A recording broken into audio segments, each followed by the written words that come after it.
Okay, இது பேரும் மிருத்யு சஞ்சீவினி முத்ரா. இதை வந்துட்டு இந்த தம் ஃபிங்கருக்கு கீழே உங்களோட இண்டெக்ஸ் ஃபிங்கரை கொண்டு வந்து ஃபிக்ஸ் பண்ணிவிட்டு உங்களோட மிடில் ஃபிங்கர் அண்ட் ரிங் ஃபிங்கரை தம் ஃபிங்கர்னால tip of the middle finger, ring finger and thumb finger, so இந்த லிட்டில் ஃபிங்கர் மட்டும் ஸ்ட்ரெச் அவுட் ஆகிருக்கணும் ஸ்ட்ரைட்டாக.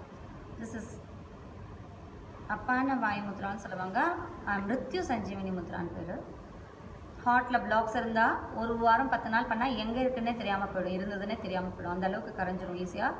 ஒரு தடவை ஹார்ட் அட்டாக் வந்தவங்களுக்கு கொடுத்தா other attack, second time attack வராமல் காப்பாற்றலாம்.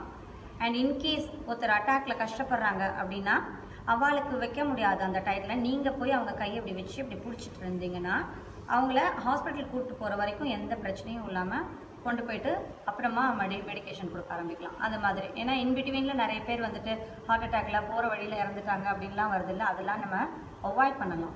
இது பண்ணோன்னா இந்த முத்ராவை வைக்க சொன்னோம். இது நிறைய சும்மா இருக்கும்போது ஹார்ட் பேஷண்ட்டாக இருந்தால் வைக்க சொல்லுங்கள். ஆன்ஜியோ பண்ணணுன்னா தயவு செஞ்சு இம்மீடியட்டாக பண்ண வேண்டாம்னு சொல்லுங்கள். இந்த முத்ராவை ஒரு வாரம் எக்ஸ்டெண்ட் பண்ண சொல்லுங்கள். ஆன்ஜியோபிளாஸ்ட்லாம் எக்ஸ்டெண்ட் பண்ண சொல்லிவிட்டு இந்த முத்ராவை வைக்க சொல்லுங்கள். ஒரு 15 நாள் ஒரு பேக்கேஜ் மாதிரி கொடுத்து வைக்க சொல்லுங்கள். அவங்க 15 நாள் வச்சுட்டு திரும்பி போய் டெஸ்ட் பண்ண சொல்லுங்கள்.